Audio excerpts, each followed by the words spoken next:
Hello, folks. I'm going to say it's good evening because it is here in Australia. But for my co-hosts who are above me, as you can probably see, they're all from the UK. So they've just woken up and it's now just gone past 10 o'clock in the morning. And our guest is sitting there just slightly above me in the blue and the blonde. And above her, of course, at the head of the totem is none other than Andrena Forrest. So, Andrena, you take it over, Doc. Good morning, everybody, and hello and welcome on this 5th of the 5th portal for those that are aware and into numerology, and anybody that's listening to the replay. So I'd love to welcome Kim or Kimberley, who I've known for quite a long time, and we were talking pre-show, and Kimberley was born in Bristol, and so was I. Ooh-ar. So we've been talking about our journeys, and I know Jeff knows Kimberley because when she did a demonstration at Bill Harrison's healing weekend, and Jeff was compere. So we all three are interlinked along the pathway. And then since I've moved down to Dorset, I contacted Kim, and I had to wait for her to finish her editing her first book before she could have coffee. So we met up a little while ago, had a cup of coffee, and she showed me her book. And so I'd like to welcome you, Kimberley, to the show. Thank you for being our guest this week, and would love to share how you started on your journey, because I know you're going to talk about multidimensional galactics, soul connections, and dragons and fairies and all these lovely things. So I'm going to hand it over to you. Oh, thank you, beautiful. Yeah, isn't it funny how we kind of go in these circles and cycles? So, yeah, we have this kind of connection, and as many of us do, don't we? Soul family, Yeah. On our pathways, and then we kind of connect, and then we drift away. And you've been in Oz, and now you're back in the UK. So it's really, I'm just like really happy that you're here in Bournemouth, and really excited to be here with both of you on the show. So yeah. What shall I say? So I've spent 30 plus years. I have to keep adding on the years, as we all do, right? So 30 plus years, I won't say how many plus years, working with spirit in some form or another, and as a medium, as a psychotherapist, hypnotherapist, channel.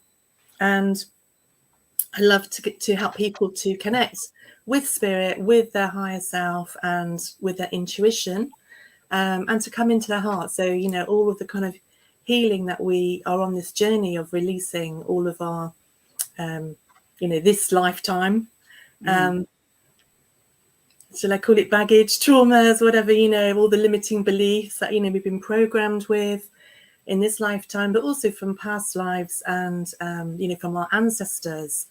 So I mean, there's a lot going on that a lot of people that aren't as aware don't even realize, what they're carrying in their physical body, as both of you know, and in our energy. So whether it's physical, mental, emotional, or on the spiritual level, and having those different physical, mental, emotional, spiritual bodies, we are holding this information, and our body has memory, and will act out as a way to kind of give us that information. So it's just a fascinating journey, isn't it? And that we love just diving into, and there's so many different aspects of it. So Layer after layer after layer after layer. I would say it's like the ocean waves, something ruffles your feathers and you sort of go through crying or anger or what have you, and you sort of take a deep breath, pause, and then in comes the next ocean wave, and then you deal with that, and then it's just a continual of clearing, moving, shifting, isn't it? Yeah, but then you need a lifesaver like Jeffreyshaw to go and rescue you. I'm not getting it down here, it's too bloody cold. Baywatch. Yeah, and I mean, I think, well, I guess it depends on where we are on our journey, right? Our own personal healing journey, that it can be really choppy. And as people are waking up, sometimes that's really choppy. And it does continue, it does go on, and it kind of, theoretically, it gets easier. That's not always the case when we're going through it. We might be like, oh, I thought I'd cleared this or dealt with this. And, it kind of comes up as well.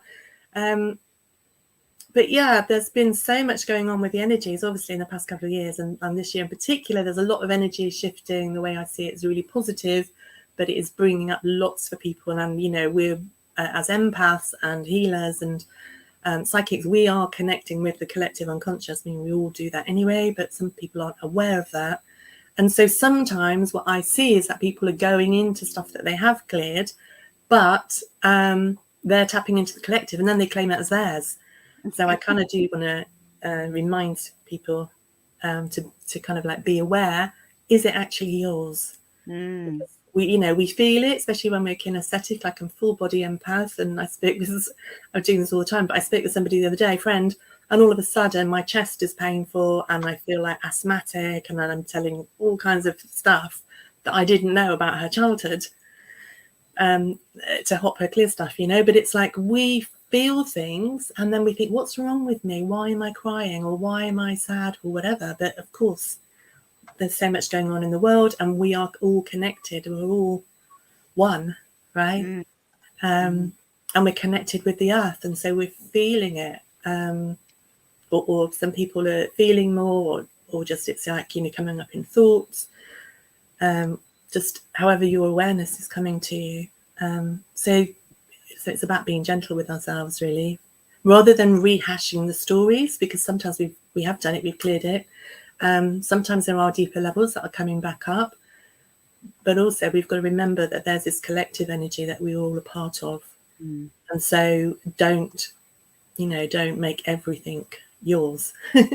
You might just be aware of what's going on with someone, and it doesn't matter where they are in the world, you know, we're still connected. So yeah, it's about being gentle and about having that willingness to look and you know, when, like as you say, Andrena, when our feathers are being ruffled or we have some, you know, drama going on, to kind of like see, okay, so that's interesting. Like we're creating everything, yeah, and personally and collectively, and there's, you know, that personal creations and co-creations, and so, you know, sometimes our stuff kind of is part of that, part of the ingredients in baking the cake, right, in the creation, and so then we end up with something a little bit, you know, not perhaps as we would like it to be. So that's like the indicator, isn't it? It's like, okay, so what did I do there, or what's that about? What's the belief? How's that? You know, these familiar patterns. So they're, you know, they're very interesting. But my focus is really about how we create our best life, you know. So well, it is now more than ever, isn't it? Eh? To be the best version of yourself. So let's go back a little bit, if you don't mind. Sure. Did you come into a spiritual family of any sort? Because obviously when I did, like our mum was a medium and a healer, so we come into that background. So did you have that sort of background, or how did you, you know, what was the, because I think I can't remember what I did first, healing, then theta, and then, you know, you go on. So what was the first thing that attracted you on this path that's taken you to where you are now? Okay, so I think I was about 21, and we had a suicide in the family, and as a result of that, I mean, I'd always been interested in anything unexplained, always too sensitive, you know, if there is such a thing, right? But yeah, so I was about 21 when that happened, and that set me into kind of going to a spiritualist church. And then I was quickly told I was a medium and I was a healer, and so a lot of things fell into place. But there isn't any kind of, I do believe that sensitivity comes down my mum's side of the family, but it wasn't grounded. Yeah. You know, my grandmother, before she passed, she was hearing angel voices coming through the ceiling, and she was seeing, I think it was my uncle that had passed. And so people kind of, you know, people thought she was a bit crazy, and then she had dementia, right? But when I went to see her, she always knew who I was.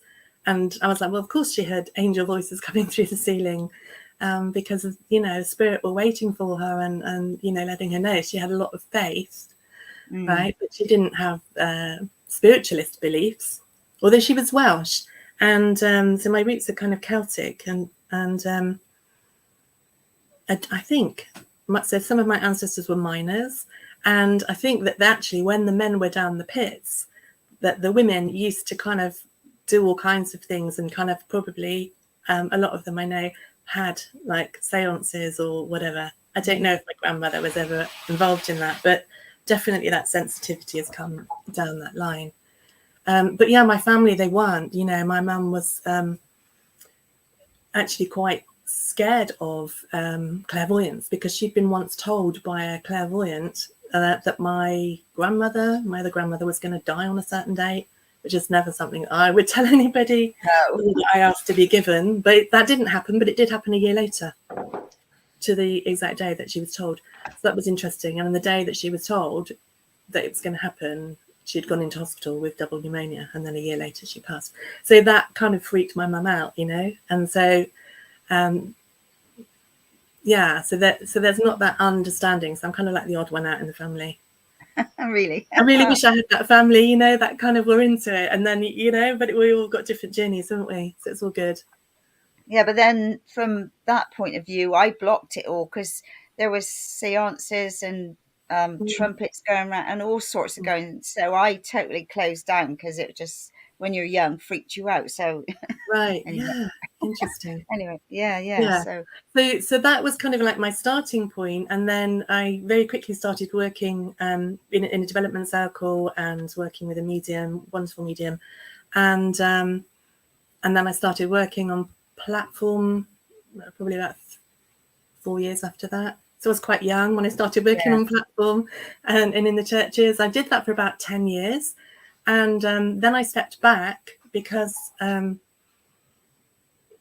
wasn't really resonating with some of the energies, you know, so I kind of like wanted a little bit more freedom in terms of how I worked. And alongside that, my daytime job was working with, in the caring sector, with people with mental health issues, working with people with addiction, sexual abuse, all that kind of, you know, different kind of stuff going on. So I worked a lot with people with trauma, and also then and teaching. And so that was my passion. Is not about the messages. Messages are great, and I believe that, you know, they're very valuable for people who've been bereaved, and to understand that, you know, we don't die, that we are infinite beings, all of that. And sometimes people get dependent on it, you know, and so I'm always about empowering people and having them make their own creations. So this is our pathway right now, and always has been my belief, is that it's better for people to be empowered, you know, and make their own connections, and they're not dependent on somebody else, because a lot of people give away their power to, you know, mediums or clairvoyants, or, you know, they're looking for answers. They can sometimes be quite vulnerable. So if people can actually learn how to make their own connections, and they can get their own information, that's what I think is more powerful. So that's my focus. And so it shifted. I stepped back from the mediumship. You know, I kind of still do it. It's in all of my work, but my focus is very much on healing, both kind of like with like energy healing. I'm a theta healing instructor, and you know, intuitive anatomy, so working with like medical intuition, and helping people find those beliefs and those stories and those memories and traumas, and clear those, and connect more with their true self, you know. So that's been the focus, and I absolutely love it. I love to see people, you know, get better, whether it's physically or mentally, emotionally, or, you know, I work with a lot of spiritual people with businesses. And of course, they have a lot of beliefs, like a lot of spiritual people have the conflict between spirituality and money, and, you know, how do we grow a business, and how do we put ourselves out there? And, you know, there's all these beliefs around persecution, or like we're crazy. All of that stuff comes up. And so I found that when I was teaching students, that they would do the training, they would love it, and then they were going out into the world and they're offering their services, and then they were kind of like, oh, I don't know how to do this, and, you know, and a lot of their beliefs were coming up around that. So that's you know, that's what I love to support people with. So yeah, just kind of we need to be reaching out to more people, because we know that the mind body spirit field is phenomenal, and it's grown, But now at this time where we've got like so many people awakening, and there'll be more and more people that'll be waking up very quickly and being quite disorientated by it, that we need to be able to be out there and helping people and letting them know that we're here. I concur. On Sunday, I went and revisited a movie called The Shack with it's on YouTube. It's Sam Worthington, and the reason I actually put it up on Facebook as a post because it happened to be the same day as a very good friend of mine said the final farewell to her partner, and so 12 months had come, and all of a sudden I might go and revisit this movie, The Shack, and because it was actually recommended to me when my mother had passed away, and for a male, big boys don't cry, and so to see this particular movie come up, when I first saw it, I bloody cried, and then because it's such a real heartfelt movie, for people who are going through grief, and also it's got a real interesting spin at the very end. So revisiting on Sunday and bringing up the tears again. I really seriously recommend that particular movie for anyone who's actually going through grief and saying, why God, why did you do that for, and blaming and all that stuff. So Andrena, you just popped off and then you just popped back on. So I just sat here. It's reincarnated. Yeah, you went off and had a cup of tea. Let's be real. I did. So the other day I had to go switch her off so she could actually sit up on this. Yeah, but you didn't, and I sat on beanbags, and I was sinking. So I said, "Take me off screen a minute." So I quickly turned around, bum in the air, and then my sister said, "Well, it didn't look too bad." I said, "Oh my God, you didn't see me?" Yeah, I took about 5 seconds of it, but yes, I just explained to while you were off. We're talking about grief and how she empowers people, and I was just referring to the revisiting the movie, The Shack, and I think you came on to highly recommend it as well. So if you can find ways of empowering people, obviously empathy is very important in the sense that if you've gone and experienced the experience, you're talking from the heart, and people can feel that emotion that you're in. And so to be able to be there for someone and just hold their hand, it's like first day at school, isn't it? You're taking them through that journey, and you can say, "Oh, listen, I'm here for you. It's your journey, but I'm here for you. If all you have to do is ask." So it only takes a phone call and say, "Hey, you up for a cuppa," isn't it? But most people like us guys, we were told to sort of store it, hold it, keep that psyche, don't reveal your tears, and it's a big, huge leap of faith for a male to actually openly, honestly put it out in the public. They cried, but that movie is really touching. Yeah. No, it was beautiful.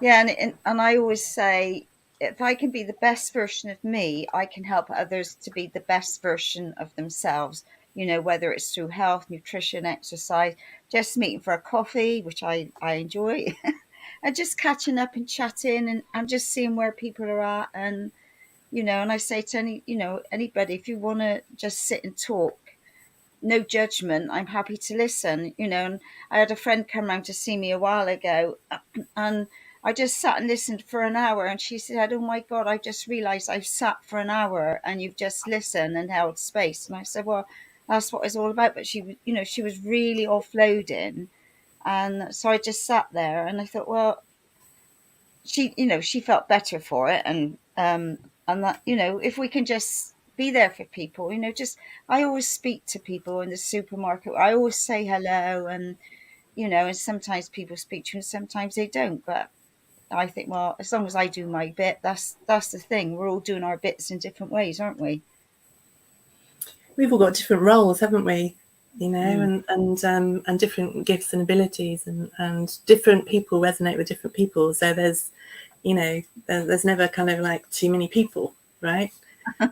And sometimes we need to hear things so many times as well. That's I'm always amazed when people say something, like, oh, I've just, I don't know, they've just had an insight. And I'm thinking, well, we had that conversation, I don't know how long ago, but it's like, I know for myself, I'll have something and then it's kind of, I'll get an insight. And then, maybe like months later or years later, have a deeper understanding of it, And I think this is like our spiritual pathway as we becoming more aware of who we are and more aware of our, that we're infinite beings, more aware of the spirit world and more aware of our multidimensionality. To whatever degree we have that awareness, that it just evolves. There's always more for us to learn and experience, and we're never kind of there because we live in an infinite multiverse, right? And so that's quite exciting, isn't it? We'd be boring if we kind of, often we do something, we arrive, and then it's like, and now what, But there's always more to learn. Yeah. So have you got any? Because I know I spoke to you previously about a lady that did hypnotherapy, and she's got thousands of followers, and she records their session. Excuse me, and it's a whole hour or something, where they've gone into the future and what they've seen and shared, and they've come back, and obviously. So have you? Like, I know you said you haven't done, or there's not much. I know it's remembering all this, and you don't remember each one because you couldn't remember, what you do for different people. So is there anything to share? So the thing about the book, so the first book was Soul Journeys. So let me tell you about this book and how it happened. It's still happening and evolving. That would be a good start.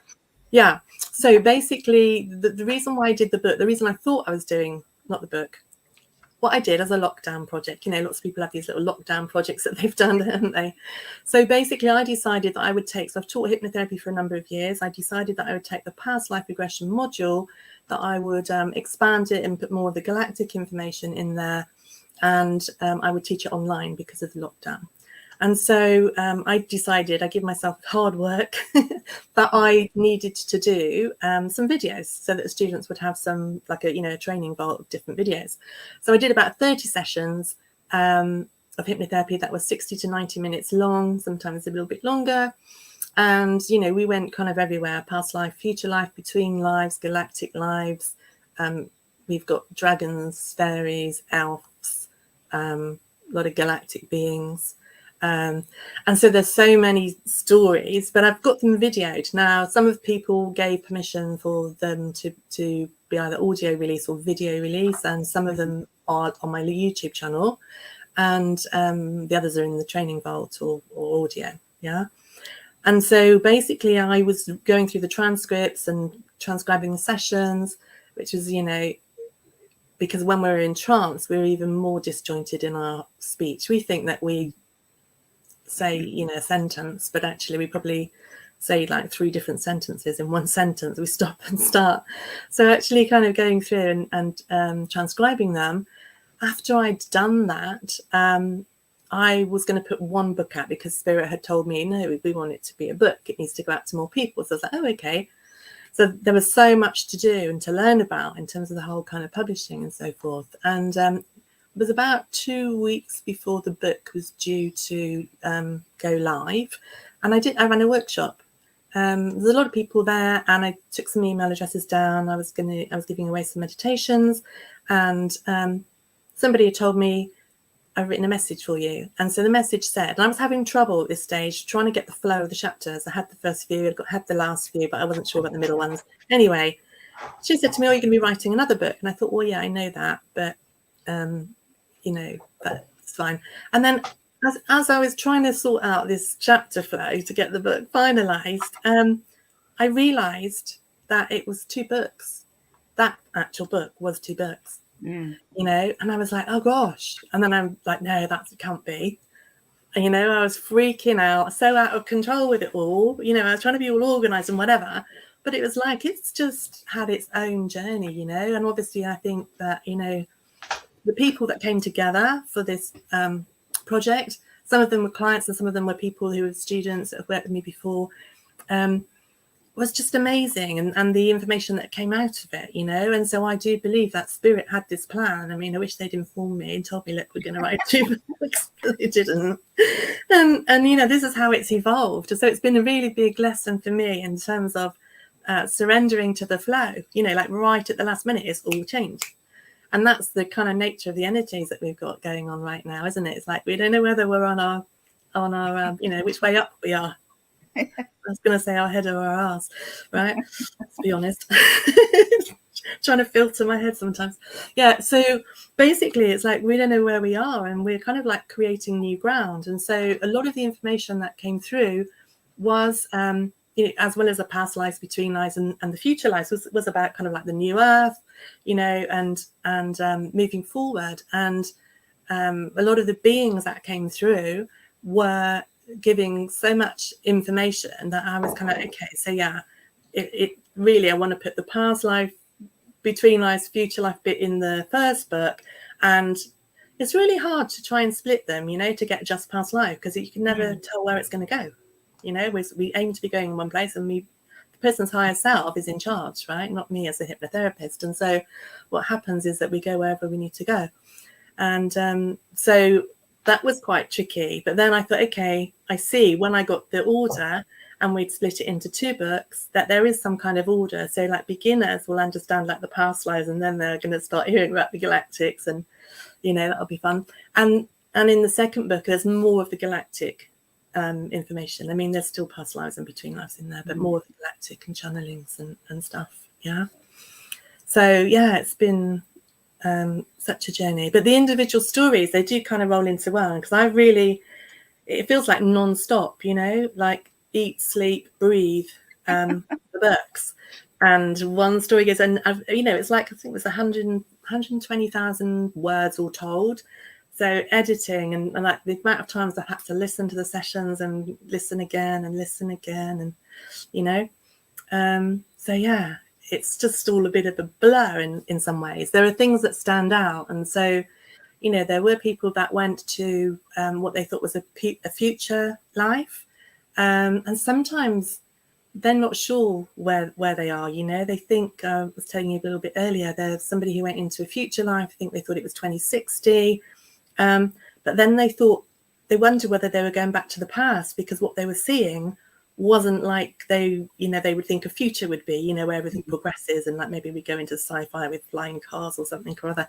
It was like going back to, I don't know, maybe when people lived in huts and communities and that sort of thing, you know.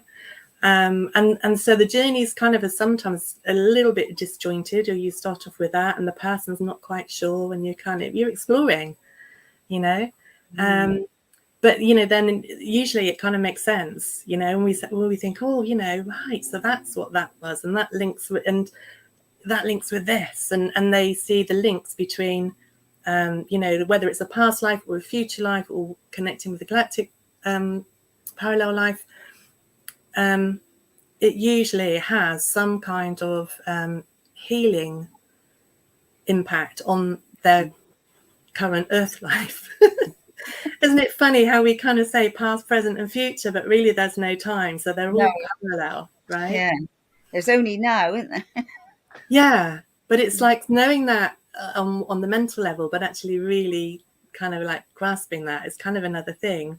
Yeah, because we're so, like, you know, we see the 3D reality and it seems so real, you know, and as we're waking up and connecting, then we know that there are other realities, and those can be real as well, but this one still seems more real often, you know. So it's an interesting process. But yeah, so the healing that takes place. So for example, I remember one lady, she went into a session, she wanted to work on visibility and speaking up, and she went into the session and she started straight away. She was you know, she was coughing and swallowing with her throat, so I knew that she was there and something was going on.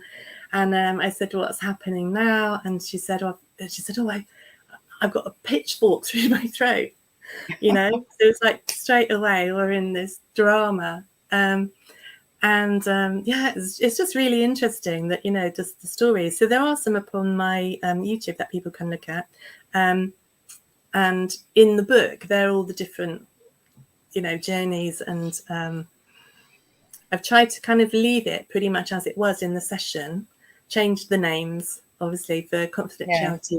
But yeah. Any galactic stories to share? Oh, there was a lady who she started off in China with a dam that she was feeling sad, and she thought the dam was going to collapse, and the water, and it was going to be a big thing.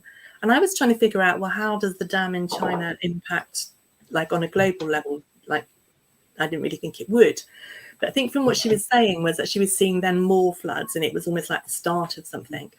And so the thing to say about this as well, with future lives, which, everything's now, is that they are probabilities. A lot of people kind of think, especially in terms of like mediumship or clairvoyance, they want to know their future. Everybody wants to know their future, right? But the future is what we create it to be. Okay, so I never buy into the stories that it's just, that's an interesting story, and maybe that will happen. Like, I'm pretty good at being given or seeing futures. But if we've got free will and choice, and if we choose another direction, then we create a different reality. Yeah. So the information that's in the book and the stories that have come through, the experiences that came through, are, we might have infinite number of parallel realities. Yeah. I think there are lots of different theories, and so for me, it's important not to actually look to define it and say, well, this is how it is, but to look at the possibilities and to always be questioning, because as we grow and as we evolve, then our perspective changes and we see it differently, So what I would say is that within the book, there are many people that have talked about the new earth, a lot of parallels in terms of the stories that have come through, and obviously that are also in other people's experiences. Like you see other hypnotherapists are working with people getting, similar information. But when we're looking at the future, that is a possibility, and that may happen, or it may be happening, but it's on another planet, or, another, another realm, and a lot of people also, as she talked about 2060, she was in a shimmery spacesuit, right? And so she was between lives, and if she'd have just been between lives, then she wouldn't have needed a space suit, right? Because she had she just had a light body, but she perceived herself in this space suit with like pointy shoes, and so she was watching, and she was feeling this was what was going to happen. But then later in the session, when her higher self came in, she was saying, well, this is a possibility. So sometimes the galactic beings might look on and think, gosh, look at those humans, what are they doing? And like sometimes they're making a bit of a mess of things, right? And other times we're doing like some amazing stuff. But, and they'll be worrying about where we're heading or what happens if we do this. And, I think the whole galaxy will be looking on at us humans, because we're really important to not only the evolution of the earth, but also to the whole cosmic galactic family, to the universe and beyond, the multiverse. Everything is connected. And so what we do is impacting not just the earth and humanity, but, the galactic beings, because as we ascend, they're also ascending. Yeah. So the beauty of that is that we can be helping them and they can be helping us, So often people look at spirit guides or galactic beings as kind of like saving or rescuing us. A lot of people think spaceships are going to come and they're going to rescue us. There's all kinds of different theories. I'm kind of like, I've seen certain things, experienced things for myself, and then I heard other stories, and it's like, who knows for sure? I think the human mind and we have this need to know, which is kind of based on survival and fear, so that we want to know what's happening and what's going to happen in the future, right? But I think more and more, what's required is for us to just be in our hearts rather than in our mind that can get carried away, and actually be in the heart, which is love and peace, rather than be in fear and trying to figure everything out and analyze everything. I'm pretty good at doing the analysis. My nickname's Marbles. I like a good mystery and figuring it all out, but some of those beings, they're on higher. Well, this every time I use words, you know, I speak with people, and there's some information in the book about density and dimensions and frequencies. And some of those beings, I'll say there are no dimensions. That's just how we can understand it, right? So this is the issue when we try and kind of put it into words for people to understand, or try and understand it for ourselves. We kind of create these maps or models, but it's just a map or model. It's not, you know, it's like if you look at a map of England, it's very different to when you're actually on your road trip, you know. So yeah, I mean, there are people that have talked about, you know, we're going back, and it's going to be kind of, you know, much more going back to kind of what we call the old ways of doing things, and communities. I do believe that communities are really important, and that's becoming more important. And obviously, you know, we're at a transitional point, and how we move forward remains to be seen. It's about the choices we make, isn't it? So what can we choose, and what's going to create the greatest for ourselves and for humanity, for the planet? And that's why it's so important, isn't it, at these times, to be able to invite people to connect with themselves and with their body, with their higher self, with their, you know, to become more aware of the spirit realms. And yeah, there's more and more of that happening, isn't there now? You know, there's so many groups, like through shutdown and what have you, people doing it on Zoom and connecting that way. I mean, that, you know, that's opened up a whole new world for people connecting. But I see on your info, you've done MP3s for people that they can listen to meditations and higher self, and I can't remember what else was on there, but I know there's a lot of info for people to download if they want to, you know, try a different meditation. Yeah, so they're part of the book bonus. I think there's a couple of meditations in one, and then there's a couple of meditations in another, and there's some light language and some toning that came through in, I think it's in book 2. But don't quote me on that, because it's, like I say, it's a bit of a blur. But yeah, so it, you know, there's lots that's going on in the sessions, and I feel that they're very much, there's like an energy that will help people, that there's a lot of keys, a lot of codes, a lot of experiences that people will relate to, maybe not on a conscious level, but on an unconscious level, their soul, you know, if you're drawn to something, there's something there for you, right? And so yeah, they're very much, I feel, guided in terms of like, this is their creation, not mine. I'm just kind of like in the way, trying to manage it all as best as I can. And it's like, let me in on the plan, guys, right? You know, first it's one book, now it's going to be 2 books, and then it's, you know, so I'm just kind of happy that, you know, it's all kind of coming to fruition, because like, it's been a long 2 years, right? It's been like a big birthing process, and that's obviously the collective journey that we're on as well, birthing a new world. So yeah, but it's been fun, and it's just amazing, and reading through, even though I was in that experience and part of that co-creation, because, you know, depending what you're asked depends on what answers and you know, where you're going to go, and also perceiving that energy, being aware, and that he was coming in and stepping back and all of that. Reading through, it's like I'm getting more and more information, you know, and oh yes, and it makes more sense to me, because I'm not actually in it in the moment.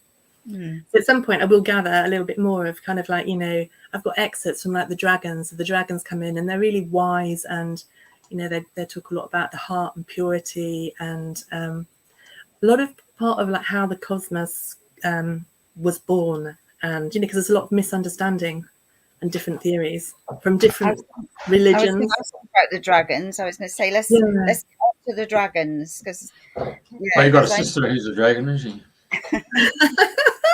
And I know I shared in the past, because Carol's got 2 10-foot dragons in storage down in Glastonbury, and wow, we were at Beltane. I can't remember how many, but maybe 4 or 5 years ago now. And anyway, long story short, she got both of them out. They were in a shop window at the time.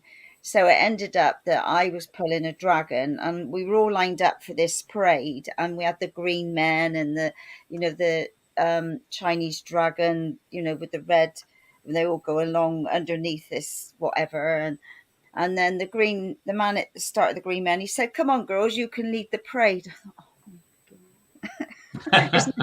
It's my sister's dragon thing, not mine. So I ended up pulling a dragon each up the high street because they're on like a skateboard because they're so blooming big. Oh my god! How But yes, amazing. but there's like opposite the tour, they call it the sleeping dragon. You know the shape there. So I know there's lots of dragons awakening now. It's like connecting with your dragons. So yeah, share more about the dragons, please. Well, what can I share about the dragons? There are many dragons, right? And obviously we've got a lot of these myths. So a lot of the myths, Earth, yeah. No. yeah, a lot of the myths that we have are they're true. They're not myth, you know. They're stories that have been handed down, and so like we have to remember that, you know, in the old days, in the very old days, everything was kind of like oratory. So stories were handed down as a way to keep the traditions and to keep the memories, conscious memories. And now, you know, a lot of that has gone into myth and legend, and people think it's not real, you know, or some people. But actually, if you go within and you meditate, you'll start becoming more and more aware of different beings and different realities. And so dragons are a part of that. They're amazing beings that are pure-hearted, have great wisdom, and they're kind of very ancient beings, you know. Again, there's different theories in terms of, you know, kind of like the dragons, and there are different, you know, like we have different roles, the dragons have different roles. So, you know, you have like the mother dragons. And as you were talking about you and your sister, I was thinking, oh, the mother dragons, you know, that mother energy. And so it's kind of like they're very much around energy and creating structures. You know, some of the dragons were about creating form and structure and light, which form the structure that of the earth or the grid, let's say, you know. And that, you know, there's like water dragons, earth dragons, fire dragons, you know, different beings that have just different roles. And so they're all kind of in, you know, unique and individual, and then obviously they work together, you know, in groups and as collective. We can have personal dragons. One amusing story that I heard, my dragon was called Flo. I did a journey to connect with a dragon, and I connected with this dragon that was called Flo, and I thought that I'd lost her forever. That was what came up. I got all emotional, and it was like, this sounds just really crazy. Can't believe I'm sharing this story here. Here we go. So basically, it was like I fell off my dragon, right? I fell off my dragon, and basically, you know, this, and people can see this as metaphor, you know. So when we're riding our dragon, some people see that as a kundalini energy, right? But it can be that, and it can, you know, there's other things as well. So basically, when we are in our flow and we're riding our dragon, we're creating and we're aligned. And it was like I somehow felt like I'd fallen off my dragon, and I thought I'd lost my dragon forever, right? And it was like this reunion, you know, and it was kind of very childlike, you know. Kimmy was like, oh, their dragon, and like Flo, and it was really cool. But yeah, different beings step in and step out, you know. So there's been unicorns, and there's been one lady did a session, and there were elves, fairies, the tree guardians, and then the dragons came in. I think there was a dragon called Assyrian. Sometimes they use different names, because I had an understanding that they didn't want to give their name, because our names are quite powerful, and everybody has their own either their multidimensional aspect or their own guides, and that they can call on, you know. And so it was like, well, so for today I'll be this, you know. They gave a name, but that wasn't their actual name, you know, but just because that was for that person to connect with, you know. And then others beings will give their names, and they're kind of like quite maybe working with the collective, you know. So we've got personal guides and then we've got collective guides. There was another one where somebody went into a crystal. When I asked them to look at their body, they were a crystal, and they had I think it was a triangle shaped body, and they were like an amethyst crystal. And I asked for a name and she didn't know a name, and I said, well, what could we call you? And then she said Crystal. just oh, that's a perfect name, right? Oh, yeah. We get so hung up on things. And I remember, you know, my personal journey, I was very clairaudient, clairsentient, but I wasn't seeing as much as I wanted to. And I'd always said that I wasn't going to work publicly for spirit until I could see. I had to kind of renege on that and do it anyway. And because often, you know, we think like we want it all to be colourful and big as a bus, and, you know, just like we're having this conversation. And most of the time it isn't. You know, you might hear words, you might feel things, sometimes you might see things, but it depends, and it's all about your development. And so some of the people in sessions are really good at seeing, some of them are hearing or sensing. And so that's why sometimes it's a little bit confusing, you know, because they might be in the dark and they're not sure where they are and they're not really seeing anything. And then as we stay with that, then they might find that they're in a cave or they're in a womb, or, you know. Yeah. So it's just really an experience that I encourage everybody to have, you know, and to kind of like make their connections, their personal connections, really. But yeah, some of the dragons are about clearing like the toxins, and they're helping clear and shift things with the earth, you know, lots of energies that are being released right now from the earth and from, you know, us as human beings, humanity. Just as we're doing that personally, they're helping on a collective level, but they will come and work with you. You know, if you connect with them, you kind of connect and form a relationship, they will help you to clear that energy. And often I think in the beginning, I always had people that I would hear. And in the beginning, I would hear things like, you know, we are beings of light, we are beings of light. And it comes in like 2 or 3 times. And I won't open my mouth until I know who they are and what the message is, because I didn't want to look stupid. Right. Right. And so I'm like, yeah, okay, you're beings of light, and waiting for the next bit. And so I kind of had to learn to trust and just speak what I heard, you know. So that was part of my journey. And then they would say things like, you know, like when I would channel and write and channel. So I had a write and channel or voice channel, but mostly write channel now. And so they would say, and we are you. And I kind of thought it was kind of like, yeah, I think my understanding then was it's kind of like oneness, but not the understanding that I have now, that really they are multidimensional aspects of us, right? Not all of them, because there's some, you know, but like we are all one, so it is all one in any case. But you do know what I'm saying? Yeah, I am with you. It's kind of a little bit crazy, right? But you know, sometimes it is like a multidimensional aspect of us, and then you know, it's like holographic or fractal reality. And then to get my head around, like, you know, spirit keep giving me now so much around quantum physics and showing me things that are to do with quantum physics, and I kind of get it, but I don't, and I can't explain it. It's like left brain fries my brain, you know. But more and more, you know, that's what's happening, isn't it? We're, you know, the Earth's accelerating, the particles within our body are accelerating as we're going into a higher frequency, and our realities are shifting and changing. We're becoming lighter, and that's the way forward, right? And so these beings are very real. They're just very much a faster frequency and vibration and lighter. And sometimes people will be able to see them. Sometimes they'll just hear them or sense them. But, you know, all of those senses are valid. So you know, you look at the myths, if you want to call it as such. But how can you look at Wales having a dragon, and England having a dragon with Arthur Pendragon, and then you go all the way across into the Pacific there and the Asia Minor, and you got the Asians, the Chinese with their dragons. I mean, there wasn't a bush telegram. I mean, it wasn't like get on the phone and have a ring or smoke signals, isn't it? I mean, it was no internet today.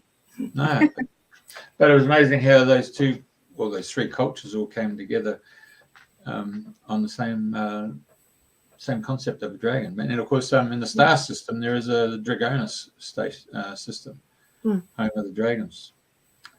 Yeah.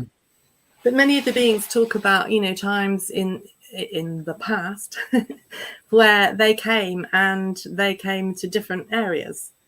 So maybe they came at the same time, or we've got telepathy, right?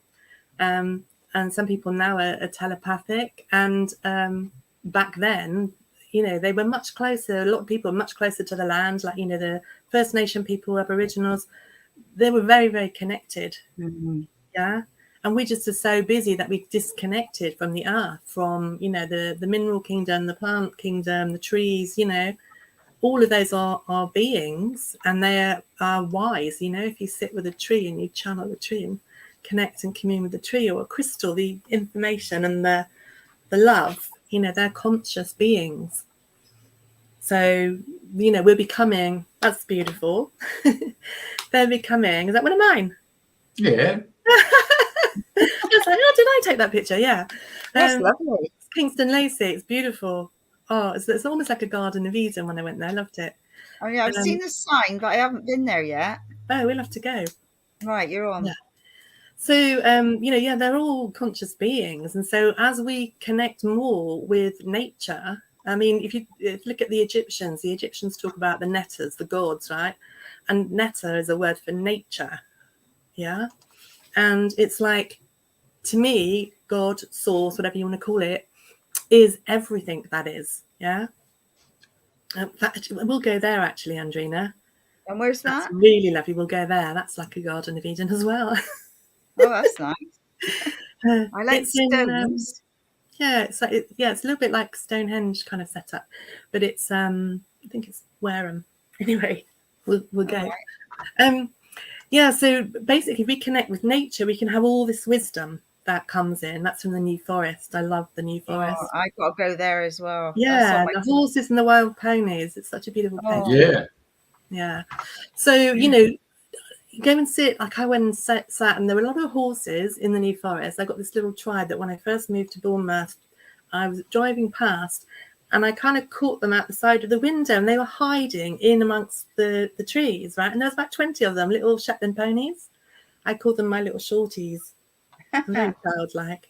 As a little girl, I used to do a lot of horse riding, and so so I would go and see. We often go up and see the horses, and I went, and there were a group of horses, not the short ones, not the Shetlands, but they were all sat almost in a circle. And I kind of approached, and there were some mares that were lying down, and kind of like the guys were stood up, almost protecting them, So I kind of quickly,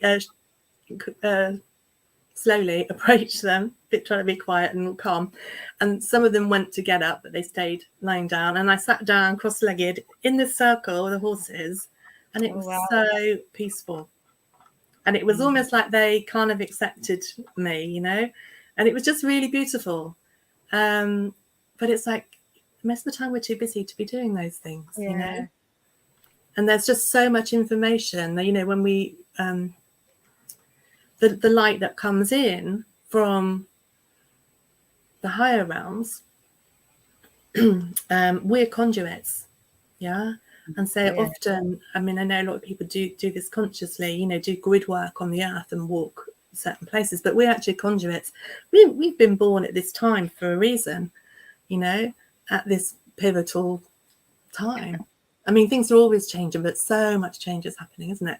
And so this is like part of our role is to be connected with the heavens and with the earth, and to create the heaven on earth, right? Which, my understanding of that is that's kind of like more the 5D consciousness and beyond. And it's really, the more that we let go of our stuff and these thoughts and beliefs and programs and experiences, traumatic experiences, then we are lighter and higher vibration frequency. Our thoughts are changing, and our behaviors are changing, and we are creating more of that world family, soul family connection. So lots of people going through lots of symptoms, or having problems. I had a lot of people having problems with backs, with hips, with like finding our ground, because it's almost like the carpet's pulled from under you, and then it's like, what's happening? But we are creating this new reality, and it's almost like a new foundation, and we don't know how it's going to be, you know, but it's about holding that vision for you know what is possible and what can we create, and what we choose. exactly. You know, it's So like part of people, it is our energy, right, and our vision, which often, you know, we're all kind of connecting with this collective vision and seeing similar symbology and so forth, but also it's about the choices we make, definitely, massively, and that kind of overrides anything. You know, you can kind of have this nice vision, but unless you take action, nothing's happening. And that action might just be to sit with the trees or sit with the ponies, do you know what I mean? Because that is creating a vibration and a frequency that's rippling out. So when I say action, it might be, you know, like when you say to people when they're having a moan about something or not happy or whatever, then I always say, well, look, you're choosing that. You have a choice. Choose differently. You know, you've got to give it back to people to make them realize, well, you know, if this is what you've chosen, you know, do it differently. Think differently. yeah, it's kind of an interesting one, that, isn't it? Because I think that when we're in that space of, you know, feeling woe is me, or kind of like, how has this happened to me? You know, as we move forward, we realize that we're creating it, right? And it's like, how did we create this? And what really do I create that and create something better? But yeah, I mean, there is also that bit about, you know, that you said beautifully earlier on about holding space, right? Because we, in this process, we are releasing and clearing the programming, and people are where they're at, you know, in their understanding. And we have these amazing emotions as human beings. And it's interesting because people think, you know, some of the galactic beings, they don't have that, right? And they would say that humanity is amazing. You know, they kind of look to us, and whereas we sometimes tend to put them higher, you know, but actually it's all equal. We're just different. So, you know, like, we're hugely important to them, and they're looking up to us in a way as well, you know, for all that we're doing, you know. But I There's think like a that's great how love and respect. we've been taught, haven't we? Really, it is, Yeah, or you know, people are above us, or you put people on a pedestal, but that's not the case. yeah, You know, we're all doing different things in different ways, and you know, like you said, we're multidimensional. Like, so I'm sat here, but there's another aspect of me somewhere else doing something else, and another bit doing somewhere else, and you know, and for some it is hard to comprehend, but yeah. yeah, it's just like you say, it's meditating and coming back to yourself, and even just doing 5 minutes of closing your eyes and focusing on your breathing is bringing you back into who you are, isn't it? Yeah, And our that's breath really is important so, at this time. yeah, breath is really important, and the meditation. I mean, it doesn't have to be a long time, like you say. It can be 5 minutes. You know, even if you sit down on the grass or you sit in the garden. And I was sat out the other day. I'm really making the most of sitting in the garden in the past 2 years. You know, which I wouldn't. I'd be stuck on my laptop doing things, and I'm like, oh, it's sunny outside, and you know. But yeah, so I've been sitting in the garden even when it's not sunny, just Yeah. because it's nice fresh air, and because the birds are still. I just love the birds. It's like they're Oh, I playing know. It's something in my heart, you know. mm, And that sound and the frequency, you know, which is affecting our body, our physical being, and we are that sound and that frequency. So many things that really they could have taught us at school, right? I was oh amazed that quantum physics was around, you know, back in the day when we were at school, right? But you don't learn it until you go to university. How crazy is that? Like, it's only yeah, the foundation of like creation and like our bodies and everything. yeah. And it's the simple things. If we only got taught the simple things at Yeah, school, yeah. you know, like I know I've sort of read in the past there are some schools when the children come in and they get them to meditate, and you think, which like you've got a classroom Mm, of children, they've come from all walks of life, all got so many different things going on in their homes that they don't even understand, and yet if you bring them all in together and you ground them and you get them all to close your eyes, you know what a difference you can make to that class. But I was listening to a lady called Mel Robbins, and she's doing the high five. And so, what you do, you get when you wake up in the morning, you high five yourself in the mirror, And she did 3 studies where there was a group of people studying, there was a group of athletics or something, and this group that were just high-fiving all the time.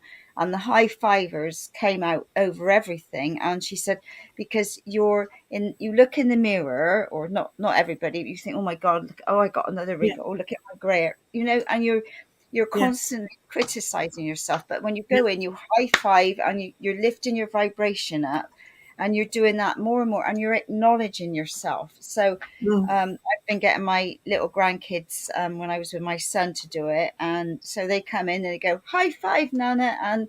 But when you listen to, if you just find high five Mel Robbins, it's amazing. She's got thousands of people all around the world doing this now, and Beautiful. even people are saying it's changed their lives, and they're doing it to the children going in. They're all high-fiving, and they're, it's putting that positive back in, and that's what we need now, is to get people back into their space and being truly who they are. Anyway, I'm a that's bit my little. concerned about what pictures Jeff's going to come up with next. That must be the new Forrest. It is. I just wanted to let you know. You're near done. I've got lots of New Forest pictures. I'm an absolute avid photographer, love nature, but mostly in the New Forest. Animals, landscapes, trees, flowers, macro. I love it. Yeah, love the horses. So yeah, I mean, it is the simple things. You're right, and so it's like the grounding. It was super important, and taking that quiet space, breathing. Just looking around at nature, like, looking at the butterflies, looking at flowers. It's like colour therapy in your garden, right? Or wherever you go, going to the sea. It's like nature is healing for us. And most of what we've been taught is especially in the West, is to kind of like, move away from nature and busy our lives up. And so lockdown in lots of ways has been a gift and a way for us to reset, in terms of like, we're human beings, not human doings, right? And so, I wonder what we've already shifted that we haven't acknowledged, that we're not even aware of what we are creating, and that's the beauty of, sometimes there's like a gap in between us dreaming the dream and actually seeing that show up in reality. And so sometimes people lose faith or hope, and nothing's happening. But it's like the seeds in the garden that you plant, and kind of like they're coming up through the soil, right? And they're growing massive root systems, and then they come up, and you're like, oh, something's happening now, I know somebody said to me, because obviously I'm looking for a lovely place to call home, not these 4 walls and nothing else. And they said, you plant your seed, but you're trying to pull it out before it's even sprouted. That's funny. I was going to say, we've got some potatoes that are growing. Andy planted some potatoes, and they're in quite a small and he's got a tendency to put too many seeds in one space. Anyway, they're all coming up, and then he said, I wonder when they're going to be ready. And I was like, well, how will you know? I don't know if you've got too many there. We don't know what happens to them and how we know. But anyway, somebody might message and say, who knows about potatoes? How do you know when the potatoes are ready? We tried growing stuff in more in the lockdown, but I think we fed a lot of slugs. We had strawberries. I've just planted courgettes. But nature has got so much to teach us. And what if we could allow ourselves to be more aligned with nature, more aligned with our true nature and our being and our soul? I think people would be a whole lot happier, right? As you say, we're programmed to do all these things. And, I always used to think that we could have jobs where we worked 2 days a week and we have 5 days off, rather than work 5 days and have 2 days off, or these things that we've kind of got backwards, and so much is changing now, even in the workplace, isn't it? With people working from home and people working when they're moving to 4-day weeks. And so there's lots of shifts that are taking place, and it's all connected. So just bringing it back to ourselves and our own thoughts and our own emotions and actions, like you were saying about the only one I think about, like the pond or water. Water, look. Water is amazing, right? Water is consciousness, has memory, is light, and our bodies are made up of water, you know, and so it's like when we take that time to be with ourselves, to be with nature, to be, you know, walk down to the sea, or even when we have a shower, right, we can kind of be more conscious about and acknowledge the water and the gift that water is to us, you know, like water's life, no life without water. And when we have that gratitude and that reverence for everything and everyone, you know, regardless. Sometimes it's challenging, right? But the people that challenge us, most of the people that challenge us most are ourselves, right? But you know, when we're kind of like challenged, it's really just helping us to heal and bring something up so we can clear it. So we're all kind of walking one another home, if you like. Which is rather beautiful. Right. So have you got any workshops or anything coming up that you want to share before we I am going to put together an online meditation hypnosis that will be I'm going to have groups that will be different topics. So there may be some like past life regression, future life, some connecting with higher self, some galactic. But I will put some dates up for that. I've got a hypnotherapy training that's coming up, which is on the 27th to the 30th of May. So if anybody, it's online. If anybody is interested in learning about past life regression, life between lives, future lives, galactic beings, that's all being taught on that training. So, you know, getting in touch, message me, find me on Facebook or my website. Happy to chat around that. And the second book, the first book is out, so you can, I expect Jeff's got the link there somewhere. That one's available to buy, and it's in Kindle and paperback. And then the second book has just gone up for pre-order, and the date that's going to go live is set for the 21st of June, but it's available for pre-order now. And in the books, there are the book bonuses, which are like the meditations. So for the solstice, you got that for then? Yes. And I kind of did that because, you know, there's certain things that need to happen in order for it to be ready. So I give myself a bit of time. And it may move forward, it may not, because, you know, it's an interesting thing with the dates. So I was trying to, you know, figure it out, logical mind a little bit. And then I was getting, you know, like it wanted to be up today. And I did think last night I was thinking it's not going to happen, but it has happened. Probably because they wanted it to happen. So, you know, it's like there's certain energies at certain times that are coming in, and it's almost like the energies of the beings that came in those sessions. There's a frequency and an energy and a vibration that is very healing and very pure. And so, you know, it's all very, it's just very guided is all I can say, really. And the dates, there's more energies and frequencies. You know, we're talking about the different portals, and we've, you know, got the solstice coming up, and lots of things that are happening. So all of those energies, it kind of almost like the book is a being itself, and it kind of like wanted all these energies and frequencies. It's almost like it's an energetic, right? And so it's kind of been like communing with the book and seeing kind of like, well, what do you want to be? Okay, you don't want to be one, you want to be two, and now you want to be at that time, and then you want to be at this time. It's all out of control, crazy, but in a good way. So when I did the first one, I put it at a date, and I thought, well, I might bring it forward, but that gives me time, and it kind of worked out perfectly. So I think the first one went up on the 2nd of February, and then it went live on the 22nd of February. So it had the whole, I love squirrels, it had the whole 222, you know, thing going on with the energies. And so this one obviously wanted to have like the May energies coming in, and the 5. So it's like partnerships, unions, and freedom, liberation, change, transformation. So brilliant. Okay. I know there's been some questions. I'm just gonna. I know there's been some questions, and I know we're probably coming up to time. It's 11:11. Look at that. Oh, there you go. Yeah, we're Well, coming up to time. But yeah, if there's questions, I'm sure this is on Jeff's Radio FM 88 page, isn't it? And so I'll pop back if any's posted, because I just saw them flash up. But yeah, I saw a couple of things flash up. Yeah. But you can read them, but I try not to. I need to keep focused talking with you. yeah, I know somebody asked a question about my eyes going one way, but I didn't. Anyway, so I'll go back and have a look. I did see that one. Yeah, and if you have got any questions, I'm happy to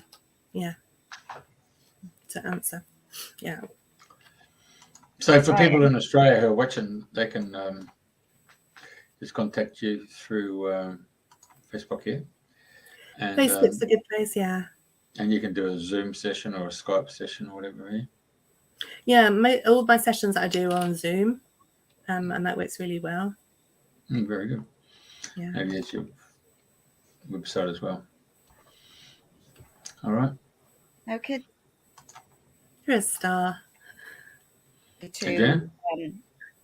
Eh? You're a star, Jeff. It's been really lovely. You sharing your journey and your books. So I wish you good luck with your books, and look forward to catching up with you another day. So thank you for coming on our show. Yeah, thank you so much. So much. Both of you. It's been a pleasure. Nice to reconnect, and we'll have some adventures together. Indeed. Those photos I was showing were at St. Nectan's Glen. Yeah, that's a beautiful space, isn't it? Very magical, like the Merlin energies, Tintagel, and there's a portal there. I don't know if that picture didn't. There's a picture that's got like they usually get lots of orbs there, don't they? Yeah. I've had some lovely orbs on down there. So yeah. What's this joint, by the way? Before you jump out, where's this joint? Oh, Corfe Castle. Where's that? It's in Corfe Castle. It's in Dorset. Far away. Yeah, it's not far away from me. Yeah, it's a beautiful little village. And I don't know the history to it. I mean, when we were there, there's a lot of history behind that, with like the English history and royalty and so forth. But it's just an amazing place, lots of energy and great views. I love a bit of history and archaeology.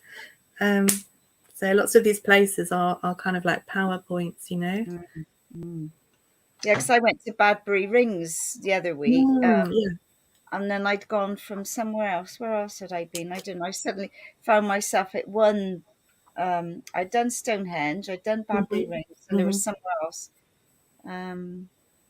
Anyway, and I thought, God, I suddenly interlink in these places. That's nice. Where's that one? That's at Kingston Lacey. Is it? Oh, I definitely got to go there then. So, fascinating.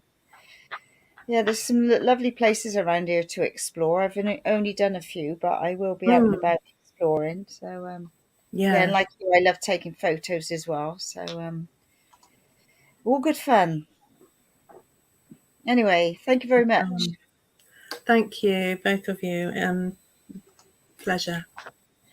All right. There you go. Okay. Thank you very much, Sis.